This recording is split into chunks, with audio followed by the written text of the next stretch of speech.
नमस्कार साथियों, आप देख रहे हैं यूपी समाचार। यहाँ पर आपको 20 मिनट में यूपी की 50 बड़ी खबरें मिलेगी, तो वीडियो को पूरा जरूर देखें। आज की पहली खबर, सीएम योगी ने सार्वजनिक स्थल पर कुर्बानी को लेकर चेतावनी। मुख्यमंत्री योगी आदित्यनाथ ने कानून व्यवस्था व प्रशासनिक समीक्षा बैठक में बकरीद पर प्रतिबंधित पशुओं की कुर्बानी पर रोक और परंपरागत स्थलों पर ही नमाज का आयोजन कराए जाने के कड़े निर्देश दिए। मुख्यमंत्री ने जन शिकायतों के समाधान के लिए हर विकास खंड स्तर पर साप्ताहिक चौपाल लगाए जाने का निर्णय किया है। मुख्यमंत्री ने आगामी गंगा दशहरा और बकरीद पर्व को देखते हुए विशेष सतर्कता बरतने का निर्देश दिया। कहा कि बकरीद के अवसर पर सार्वजनिक स्थलों पर पशुओं की कुर्बानी की अनुमति नहीं होगी तथा प्रतिबंधित पशुओं की कुर्बानी पर पूर्ण प्रतिबंध रहेगा। कुर्बानी केवल पूर्व निर्धारित स्थलों पर ही की जाएगी और किसी भी नई परंपरा को बढ़ावा नहीं दिया जाएगा। पेट्रोल डीजल के दाम इस महीने चौथी बार बढ़े। तेल कंपनियों ने 25 मई को पेट्रोल 2 रुपये 61 पैसे प्रति लीटर और डीजल 2 रुपये 71 पैसे प्रति लीटर महंगा कर दिया है। इस बढ़ोतरी के बाद दिल्ली में अब 1 लीटर पेट्रोल की कीमत 102.12 और डीजल की कीमत 95.20 हो गई है। यूपी पंचायत चुनाव होने तक ग्राम प्रधानों को सौंपी जाएगी प्रशासक की जिम्मेदारी। यूपी में त्रिस्तरीय पंचायत चुनाव होने तक ग्राम प्रधान को ही प्रशासक की जिम्मेदारी सौंपी जाएगी। मुख्यमंत्री योगी आदित्यनाथ ने ग्राम प्रधानों को ही प्रशासक बनाने के प्रस्ताव को हरी झंडी दे दी है। अब पंचायती राज विभाग जल्द आदेश जारी करेगा। सभी 57,694 ग्राम पंचायतों के प्रधानों को प्रशासक के रूप में काम करने की इजाजत रहेगी। यूपी भीषण गर्मी और लू की चपेट में है। सोमवार को पूरे प्रदेश में तेज धूप निकली है। 53 जिले हीटवेव की चपेट में हैं। सड़कों पर सन्नाटा है। उमस से लोगों का हाल बेहाल है। जौनपुर में चलती बाइक में आग लग गई। बाइक चला रहे युवक ने कूदकर जान बचाई। लखनऊ में चलते चलते एक महिला बेहोश हो गई। अयोध्या और वाराणसी में सड़कों को ठंडा रखने के लिए पानी की बौछारें डाली जा रही हैं। काशी विश्वनाथ धाम में भक्तों के लिए मैट बिछाई गई है। बाबा का फलों के रस से अभिषेक किया जा रहा है। इस बीच आज पूर्वांचल के 14 जिलों में आंधी, बारिश और बिजली गिरने का अलर्ट है। 10 जिलों में लू का रेड अलर्ट है, यानी यहाँ झुलसाने वाली धूप के साथ बहुत गर्म हवाएं चल सकती हैं। शंकराचार्य गोयल एक्स पर गाय खरीदेंगे लेकिन बेचेंगे नहीं। शंकराचार्य अविमुक्तेश्वरानंद गोयल एक्स ऐप शुरू कर रहे हैं। गोरक्षा यात्रा कर रहे शंकराचार्य कहते हैं, हम ऐप से सिर्फ गाय खरीद रहे हैं, बेच नहीं रहे। कोई सनातनी गाय लेना चाहेगा तो उसके साथ एग्रीमेंट करेंगे, लाइसेंस देंगे कि आप गाय सेवा के लिए ले रहे हैं। समय समय पर चेकिंग भी करवाएंगे कि गाय सुरक्षित है या नहीं। जो गाय खरीद रहे हैं उन्हें रखने के लिए पूरे देश की 4123 विधानसभाओं में गौधाम खोलेंगे। दैनिक भास्कर को शंकराचार्य ने बताया कि ये सुविधा सिर्फ देसी गायों के लिए है, विदेशी नस्ल की गायों को हम नहीं खरीदेंगे।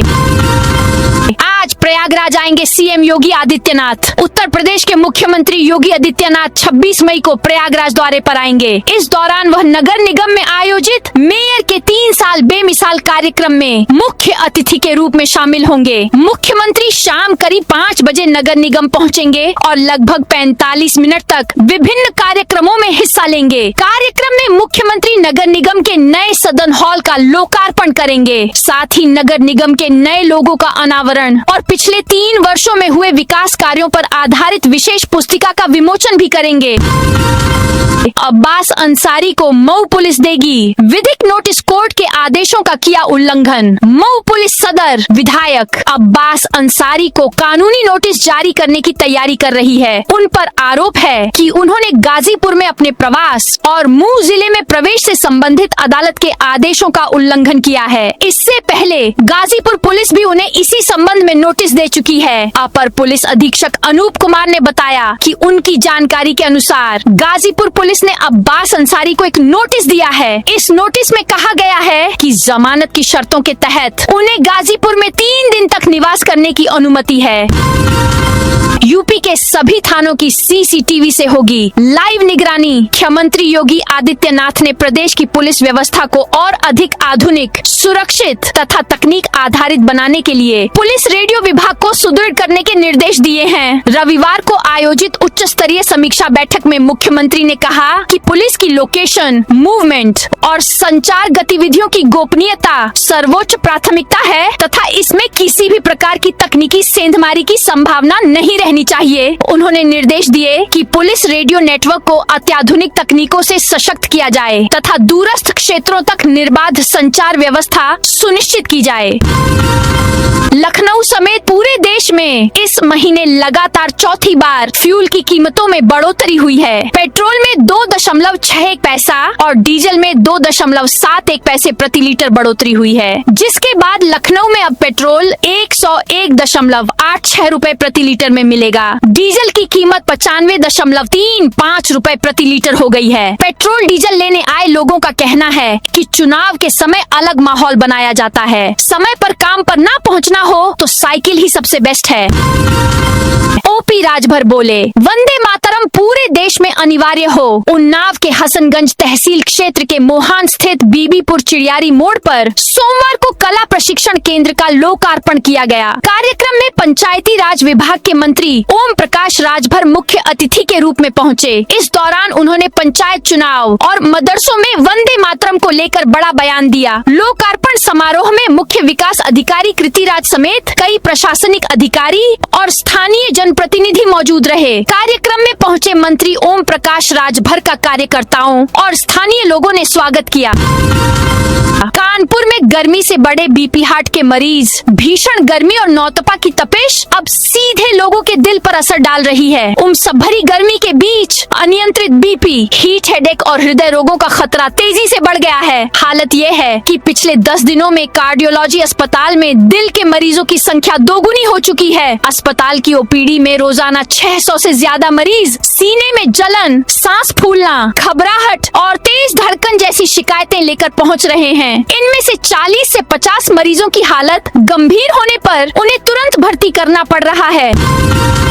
सीएम योगी आदित्यनाथ ने बच्चों को लिखा पत्र, शेयर किया गर्मी की छुट्टी मनाने का आइडिया। उत्तर प्रदेश के स्कूलों में गर्मी की छुट्टियां हो गई हैं। बच्चों से बेहद लगाव रखने वाले मुख्यमंत्री योगी आदित्यनाथ ने स्कूलों में गर्मी की छुट्टी के मौके पर राज्य के बच्चों के नाम चिट्ठी लिखी है। चिट्ठी में माँ बाप से भी ऐसी अपील की गई है जिससे बच्चे खुश हो जाएंगे। प्रदेश के मुख्यमंत्री योगी आदित्यनाथ ने बच्चों और उनके अभिभावकों के नाम पाती पत्र लिखा है। पाती के माध्यम से सीएम योगी ने अभिभावकों से अपील की है कि गर्मियों की छुट्टियों में बच्चों को ननिहाल ददिहाल अवश्य ले जाएं और प्रकृति से जोड़ने का भी प्रयास करें। यूपी में पूरे सप्ताह दुकानें चलाने का रास्ता साफ। नया लेबर कोड लागू करने की तैयारी। प्रदेश में नई श्रम संहिताओं के लागू होने के बाद अब दुकानें, माल, दफ्तर, कॉल सेंटर और अन्य वाणिज्यिक प्रतिष्ठान पूरे सप्ताह 7 दिन संचालित किए जा सकेंगे, लेकिन कर्मचारियों से मनमाने तरीके से काम नहीं कराया जा सकेगा। केंद्र सरकार 4 नई श्रम संहिताओं के आधार पर प्रदेश में स्वास्थ्य एवं कार्यदशा संहिता को छोड़कर बाकी 3 श्रम संहिताओं की नियमावली लगभग तैयार हो चुकी है। नई व्यवस्था लागू होते ही दुकानों और प्रतिष्ठानों के संचालन, कर्मचारियों के वेतन, पंजीकरण, ओवरटाइम और रात्रिपाली के नियम पूरी तरह बदल जाएंगे। व्यापारियों के हित में सीएम योगी ने अधिकारियों को दिए सख्त निर्देश। मुख्यमंत्री योगी आदित्यनाथ ने सोमवार को राज्य कर विभाग के अधिकारियों से स्पष्ट कहा कि सरकार का उद्देश्य सिर्फ टैक्स वसूली बढ़ाना नहीं है, बल्कि ईमानदारी से कारोबार करने वाले व्यापारियों को सुविधा और सम्मान देना भी है। जीएसटी से जुड़ी सभी प्रक्रियाएं आसान, तेज और पारदर्शी बनाई जाएं, ताकि व्यापारियों को अनावश्यक परेशानियों का सामना न करना पड़े। उन्होंने फिर दोहराया कि उत्तर प्रदेश को $1 ट्रिलियन अर्थव्यवस्था बनाने में राज्य कर विभाग की बड़ी भूमिका है। इसलिए विभाग को विश्वास आधारित प्रशासन के मॉडल पर काम करना होगा। लेखपाल मुख्य परीक्षा पर अफवाह फैलाने वालों पर केस। लेखपाल मुख्य परीक्षा को लेकर सोशल मीडिया पर अफवाह फैलाने वालों के खिलाफ सख्त कार्रवाई की गई है। उत्तर प्रदेश अधीनस्थ सेवा चयन आयोग की शिकायत पर लखनऊ के विभूति खंड थाने में मुकदमा दर्ज कर पुलिस ने जांच शुरू कर दी है। 3 वरिष्ठ अधिकारियों की निगरानी में होगी जांच। मामले की जांच पुलिस उपायुक्त पूर्वी, अपर पुलिस उपायुक्त पूर्वी और सहायक पुलिस आयुक्त विभूति खंड की निगरानी में की जाएगी। यूपी में फार्मर रजिस्ट्री में 2,28,00,000 से अधिक किसानों का पंजीकरण। मुख्यमंत्री योगी आदित्यनाथ के नेतृत्व में उत्तर प्रदेश तेजी से डिजिटल कृषि व्यवस्था की दिशा में आगे बढ़ रहा है। किसानों को सरकारी योजनाओं का पारदर्शी और त्वरित लाभ उपलब्ध कराने के उद्देश्य से प्रदेश में चल रहे फार्मर रजिस्ट्री अभियान ने अब बड़े स्तर पर परिणाम देना शुरू कर दिया है। राज्य सरकार की सक्रिय पहल के चलते अब तक 2,28,00,000 से अधिक किसानों का पंजीकरण किया जा चुका है, जो केंद्र सरकार द्वारा निर्धारित लक्ष्य का 79.10% कार्य पूरा है। हापुड़ विधायक ने सीएम योगी से की मुलाकात। हापुड़ सदर विधायक विजयपाल आरती ने सोमवार को लखनऊ में उत्तर प्रदेश के मुख्यमंत्री योगी आदित्यनाथ से मुलाकात की। इस दौरान उन्होंने जनपद हापुड़ के विकास से संबंधित विभिन्न महत्वपूर्ण मुद्दों पर चर्चा की और मुख्यमंत्री के समक्ष कई मांगे रखी। यूपी एमएलसी चुनाव के लिए भाजपा के 5 प्रत्याशी घोषित। यूपी में 11 सीटों पर होने वाले विधान परिषद यानी एमएलसी चुनाव 2026 के लिए भाजपा ने अपने उम्मीदवारों की घोषणा कर दी है। रविवार शाम केंद्रीय चुनाव समिति से मंजूरी मिलने के बाद महासचिव अरुण कुमार सिंह ने 5 प्रत्याशियों के नामों की लिस्ट जारी कर दी। इनमें 2 स्नातक और 3 शिक्षक उम्मीदवार हैं। प्रयागराज में भीषण गर्मी में बिजली कटौती बनी मुसीबत। प्रयागराज में भीषण गर्मी के साथ हीटवेव ने लोगों की मुश्किलें बढ़ा दी हैं। सोमवार सुबह से ही चिलचिलाती धूप और गर्म हवाओं से सड़कों पर सन्नाटा पसर गया है। आज सोमवार से नौतपा लगने से गर्मी अधिक पड़ने के आसार हैं। लोगों को घरों से बाहर बेवजह से न निकलने की चेतावनी जारी की गई है। वहीं पिछले 24 घंटे में प्रयागराज प्रदेश का दूसरा सबसे गर्म जिला रहा। मकान बनवाने वालों को हाईकोर्ट से बड़ी राहत। इलाहाबाद हाईकोर्ट ने एक आदेश में कहा है कि नक्शा पास कराने के लिए बेटरमेंट चार्ज जमा करने की जरूरत नहीं है। कोर्ट ने कहा कि अन्य सभी शुल्क जमा करने पर पीडीए को कानून के मुताबिक प्लान स्वीकृत करना होगा। यह आदेश न्यायमूर्ति एम.सी. त्रिपाठी एवं न्यायमूर्ति कुणाल रवि सिंह की खंडपीठ ने प्रतीक सिंह की याचिका पर उनके अधिवक्ता सुनील दत्त कौटिल्य को सुनकर दिया है। प्रेमानंद जी की अपील, मैं रहूं न रहूं, हमेशा साथ रहूंगा। बिल्कुल चिंता मत करो, हम मिले न मिले, बोले न बोले, हम आप सबको बहुत प्यार करते हैं। अंतिम बात यही कि चिंता नहीं करनी, न ये चिंता करनी है कि कैसे हमारा उत्थान होगा। बिना बोले तुम्हारे दिमाग में हम होंगे। ये भावुक अपील वृंदावन में संत प्रेमानंद महाराज ने वीडियो जारी कर अपने शिष्यों और भक्तों से की। 1 मिनट 19 सेकंड का वीडियो रविवार को केली कुंज आश्रम ट्रस्ट के यूट्यूब चैनल पर अपलोड किया गया। लखनऊ मेट्रो विस्तार को रफ्तार डिपो और स्टेशनों के लिए जमीन चिन्हित। लखनऊ में प्रस्तावित मेट्रो विस्तार परियोजना को रफ्तार देने के लिए प्रशासन ने जमीन हस्तांतरण और एनओसी की प्रक्रिया तेज कर दी है। इस संबंध में हुई उच्च स्तरीय बैठक में विभिन्न विभागों को लंबित प्रस्तावों पर शीघ्र कार्रवाई के निर्देश दिए गए। हरदोई रोड स्थित वसंत कुंज परियोजना में मेट्रो डिपो के लिए 18 हेक्टेयर भूमि चिन्हित की गई है। अधिकारियों ने बताया कि इस जमीन का एक हिस्सा हाईकोर्ट के स्थगन आदेश से प्रभावित है, जिसे समाप्त कराने के लिए एलडीए विधिक कार्रवाई कर रहा है। अमेरिकी विदेश मंत्री ने पूछा, ताजमहल कितने लोगों ने बनाया? अमेरिका के विदेश मंत्री मार्को रूबियो ने पत्नी जेनेट रूबियो के साथ सोमवार को ताजमहल देखा। दोनों ने डायना बेंच पर बैठकर फोटो खिंचवाए। 41 डिग्री तापमान में मार्को और जेनेट 45 मिनट तक ताजमहल परिसर में घूमे। जेनेट ने ताज को देखकर कहा, बेहद खूबसूरत। गाइड नितिन सिंह से दोनों ने ताजमहल की नक्काशी के बारे में जानकारी ली और कई सवाल पूछे। नितिन ने दैनिक भास्कर को फोन पर बताया कि मार्को और जेनेट बहुत खुश थे, ताजमहल की खूबसूरती और आर्किटेक्चर से काफी प्रभावित हुए। उन्होंने बताया, मार्को ने पूछा कि ताजमहल को बनाने में कितने लोग लगे थे। भदोही में बवाल, फायरिंग कर घरों पर बम फेंके। भदोही में 2 गुटों में विवाद के बाद बवाल हो गया। एक गुट के लोगों ने 50 से 60 लोगों के साथ मिलकर पूरे मोहल्ले में हमला कर दिया। ग्रामीणों का आरोप है कि बदमाशों ने घरों पर करीब 150 बम बरसाए। 40 राउंड फायरिंग की गई। 2 कारों समेत कई बाइकों में तोड़फोड़ की गई। इस दौरान लोग डर के मारे घरों में घुस गए। एक घर में घुसकर सोने चांदी के जेवर करीब 50,000 और आईफोन समेत 4 मोबाइल लूट लिए। 30,000 घरों को मिलेगी निर्बाध बिजली। रुस्तमपुर एवं रानीबाग बिजली सबस्टेशन से जुड़े मोहल्लों के लिए भीषण गर्मी में राहत भरी खबर है। यहाँ के लगभग 30,000 घरों में अब बिजली की आंख मिचौली से लोगों को परेशान नहीं होना पड़ेगा। बरहुआ ट्रांसमिशन उपकेंद्र पर निर्भरता की अब मजबूरी नहीं रहेगी। बिजली निगम की ओर से इन दोनों सब स्टेशन के लिए नई लाइन बनाई जा रही है। इन सब स्टेशनों को खोराबार के 220 केवी ट्रांसमिशन उपकेंद्र से भी जोड़ा जाएगा। आईटीबीपी जवान की मां का हाथ काटा, अस्पतालों पर होगी एफआईआर। कानपुर में आईटीबीपी जवान की मां का हाथ काटने के मामले में सोमवार को मेडिकल जांच कमेटी की रिपोर्ट सामने आ गई है। रिपोर्ट में कृष्णा हॉस्पिटल और पारस हॉस्पिटल दोनों को दोषी पाया गया है। इसके बाद पुलिस कमिश्नर रघुवीर लाल ने दोनों अस्पतालों के खिलाफ एफआईआर दर्ज करने के आदेश दिए हैं। वहीं 23 मई को बड़ी संख्या में आईटीबीपी जवानों ने पुलिस कमिश्नर कार्यालय घेरा था। गाजियाबाद आग से 1 दर्जन झुग्गियां जली। गाजियाबाद के वसुंधरा सेक्टर 3 इलाके में सोमवार दोपहर को झुग्गियों में भीषण आग लग गई, जिससे मौके पर अफरा तफरी मच गई। आग से वहां सिलेंडर भी ब्लास्ट हो गए। आग ने सड़क किनारे खड़ी 4 कारों को भी चपेट में ले लिया। सूचना पर दमकल की 7 गाड़ियां मौके पर पहुंची और आग पर काबू पाया। करीब 30 मिनट की मशक्कत के बाद आग पर काबू पाया गया। पीलीभीत रोडवेज डिपो में कर्मचारियों की हड़ताल। पीलीभीत में सोमवार सुबह रोडवेज कर्मचारियों ने अपनी विभिन्न मांगों को लेकर अचानक चक्का जाम कर दिया। सुबह करीब 6 बजे से 10:30 तक डिपो से एक भी बस बाहर नहीं निकली। करीब 4 घंटे तक बस संचालन ठप रहने से भीषण गर्मी के बीच यात्रियों को भारी परेशानियों का सामना करना पड़ा और बस स्टैंड पर लोगों की भीड़ जमा हो गई।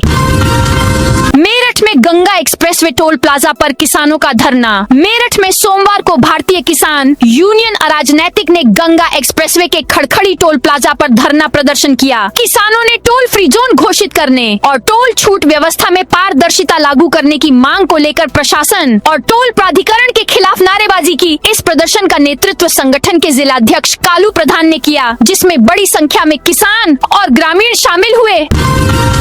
हापुड़ में 31 लाख रुपए का हरियाणा का भैंसा। हापुड़ में ईद उल अजहा बकरीद से पहले पशु बाजारों में चहल पहल बढ़ गई है। यहाँ के असौड़ा गांव स्थित पशु बाजार में 31 लाख रुपए का हरियाणा का एक खास भैंसा लोगों के आकर्षण का केंद्र बना हुआ है। अपनी दमदार कदकाठी और विशेष देखभाल के कारण यह भैंसा बाजार में चर्चा का विषय है।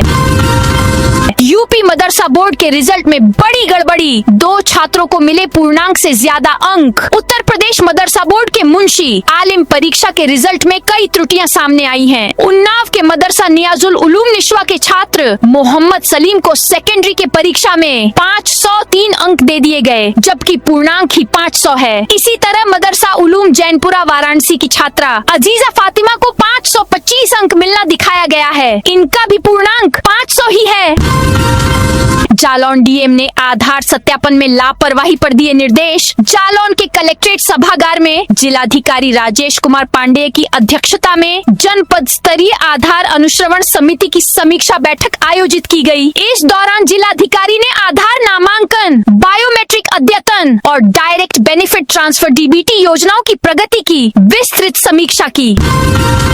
बंगाल में घुसपैठियों और विदेशी कैदियों के लिए होल्डिंग सेंटर शुरू। बंगाल में सीमा पार से होने वाली अवैध घुसपैठ और सजा पूरी कर चुके विदेशी नागरिकों के प्रत्यर्पण की जटिल प्रक्रिया को व्यवस्थित करने के लिए राज्य सरकार ने एक बड़ा कदम उठाया है। सरकार के ताजा आदेश के बाद प्रदेश के हर जिले में होल्डिंग सेंटर बनाने का काम युद्ध स्तर पर शुरू हो गया है। गौर करने वाली बात यह है कि गत 23 मई को इस संबंध में आधिकारिक दिशा निर्देश जारी होने के महज 48 घंटों के भीतर ही इस पर कड़ाई से अमल भी शुरू कर दिया गया है। यूपी चुनाव में जातीय गोलबंदी की काट खोजने लखनऊ पहुंचे मोहन भागवत। राष्ट्रीय स्वयंसेवक संघ के सरसंघचालक मोहन भागवत 3 दिवसीय दौरे पर लखनऊ पहुंचे हैं। वह प्रशिक्षण वर्ग में बौद्धिक निर्देशन के साथ ही संघ के शताब्दी वर्ष के तहत हो रहे विभिन्न कार्यक्रमों की समीक्षा करेंगे। इसके साथ ही सीएम योगी समेत भाजपा के प्रमुख पदाधिकारियों से मुलाकात कर सकते हैं। विधानसभा चुनावों में संघ पर भी बड़ा दारोमदार रहा है। ऐसे में माना जा रहा है कि भाजपा और सरकार के प्रतिनिधियों से मुलाकात में अगले साल होने वाले यूपी चुनाव की तैयारियों का फीडबैक लेंगे। लखनऊ में पार्थ इंफ्राबिल्ड के 400 खरीदारों को 10 साल में नहीं मिले फ्लैट। एंसल एपीआई की सुशांत गोल्फ सिटी टाउनशिप में 5000 से अधिक को भूखंड आवास नहीं मिल रहा है। अब उसी तर्ज पर पार्थ इंफ्राबिल्ड प्राइवेट लिमिटेड भी शामिल हो गया है, जहां 400 फ्लैट खरीदारों को अब तक फ्लैट नहीं मिल सका है। खास बात यह है कि खरीदारों ने प्रधानमंत्री आवास योजना के तहत फ्लैटों की बुकिंग किया था। सरोजनी नगर के भाजपा विधायक डॉक्टर राजेश्वर सिंह ने अब अपर मुख्य सचिव गृह को पत्र भेजकर प्रकरण का समाधान कराने का अनुरोध किया है। कश्मीर गुलमर्ग रोपवे अचानक रुका, 300 पर्यटक फंसे रस्सियों के सहारे निकाला गया। दुनिया के दूसरे सबसे ऊंचे गुलमर्ग केबल कार रोपवे पर सोमवार को तकनीकी खराबी आ गई। इससे रोपवे के सभी केबिन बीच में रुक गए। 300 से ज्यादा पर्यटक फंस गए। इनमें महिलाएं, बच्चे और बुजुर्ग हैं। कई पर्यटक घबराकर रोने और चिल्लाने लगे। घटना की सूचना मिलते ही श्रीनगर से स्पेशल रेस्क्यू टीमें मौके पर भेजी गई हैं। रोपवे पर 62 केबिन और ट्रॉली में से 10 को खाली करा लिया गया है। कई लोगों को रस्सियों के सहारे नीचे उतारा। तो दोस्तों, ये थी आज उत्तर प्रदेश के सभी जिलों की दिन भर की ताजा और बड़ी खबरें।